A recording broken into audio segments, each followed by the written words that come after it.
when you have a precedent set like that, and you have somebody, George Tenet, acknowledging in his book that he knew that the administration was deceiving the American people into a situation that is murdering young men and women from this country and others, that George Tenet and Dick Cheney and Condoleezza Rice and George Bush et al.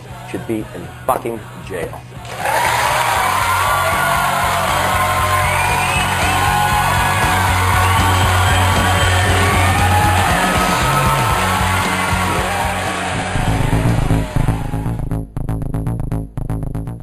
My name is Paul Hellyer. I was a former Canadian politician, member of 3 administrations, former Minister of National Defense, rose to the rank of Deputy Prime Minister. And why did the President just sit in the schoolroom when he heard the news? Why did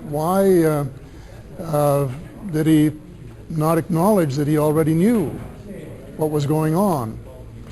As a former Minister of National Defense, the news came out. Why did airplanes fly around for an hour and a half without interceptors being scrambled from Andrews, is it Andrews, right next to the Capitol? Take them, with a quick reaction alert. They should have been in the air in 5 minutes or 10 minutes.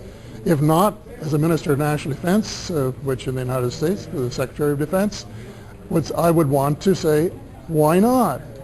Does it disturb you, or do you have concerns about your neighbors to the south that there's been no inquiry at the defense level relative to this specific failure to scramble jets?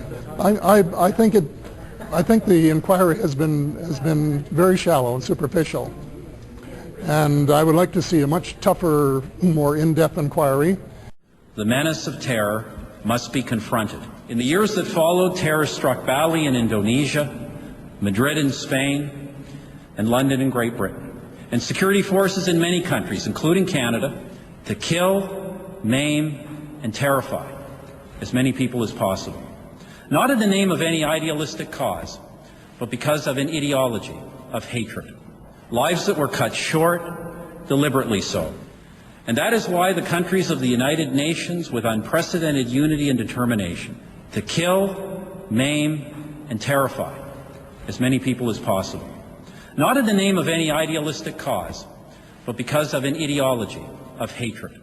So they have a really delicate balance to walk between keeping us relatively fearful, but not so fearful that we stop what we're doing and really examine how it is that they've been waging. There are a lot of people who lie and get away with it.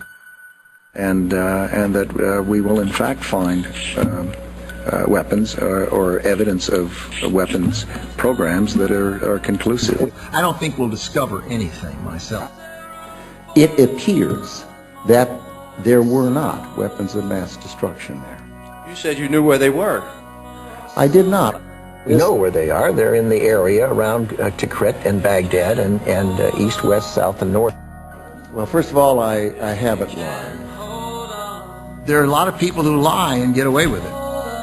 Talking about lies and your allegation that there was bulletproof evidence of ties between Al-Qaeda and Iraq. Was that a lie? Intelligence gathered by this and other governments leaves no doubt that the Iraqi regime continues to possess and conceal some of the most lethal weapons ever devised.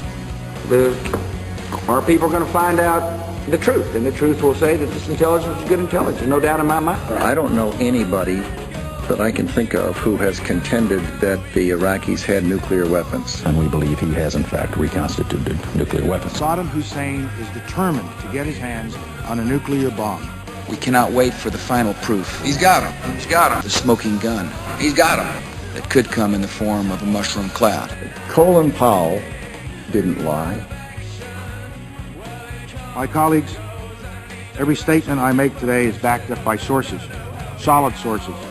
These are not assertions. What we're giving you are facts and conclusions based on solid intelligence. He has not developed any significant capability with respect to weapons of mass destruction. He is unable to project conventional power against his neighbors. Our people are going to find out the truth. I have not suggested there's a connection between Iraq and 9/11. You have said in the past that it was, quote, pretty well confirmed. No, I never said that. Okay. I never think said that is... No, it's absolutely not. What I said was, it's been pretty well confirmed that he did go to Prague and he did meet with a senior official of the Iraqi intelligence service. Saddam Hussein aids and protects terrorists, including members of Al-Qaeda. Secretly and without fingerprints, he could provide one of his hidden weapons to terrorists or help them develop their own. What did Iraq have to do with what? The attack on the World Trade Center. Nothing. He said there were three main reasons for going to war in Iraq. Weapons of mass destruction. Saddam Hussein has gone to elaborate lengths, spent enormous sums, taken great risks to build and keep weapons of mass destruction. The claim that Iraq was sponsoring terrorists who would have attacked us on 9/11. Before September the 11th, many in the world believed that Saddam Hussein could be contained. And that Iraq had purchased nuclear materials from Nigeria. The regime is seeking a nuclear bomb. All three of those turned out to be false. First, just if I might correct a misperception, I don't think we ever said, at least I know I didn't say, that there was a direct connection between September the 11th and Saddam Hussein. Who does the president think he's effing kidding? Of course, it was information that was mistaken. There are a lot of people who lie and get away with it. Those weapons of mass destruction got to be somewhere.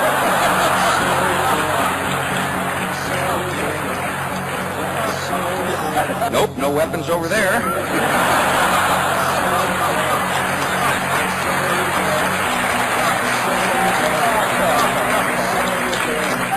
Maybe under here.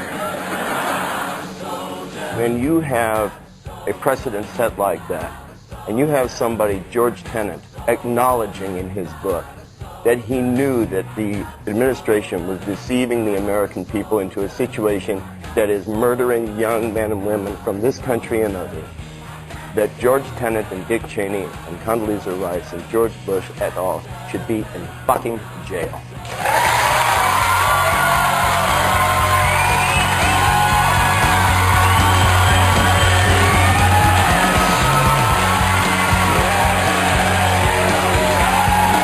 I'm mad as hell, and I'm not going to take this anymore! You've got to figure out what to do with all of the debris. How about you? You made money off the Gulf War! And now you're going to vote for your fascist son! Old lies!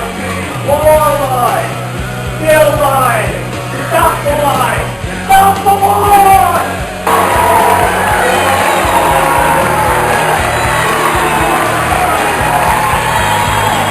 Andrew Todd Cheney.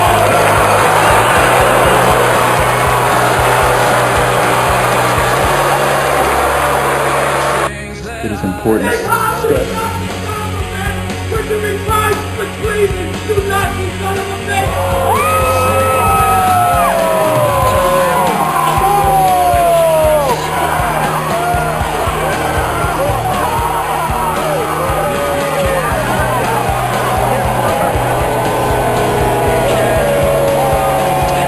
People have the power to make this life free and beautiful, to make this life a wonderful adventure. In the name of democracy, let us use that power. Let us all unite.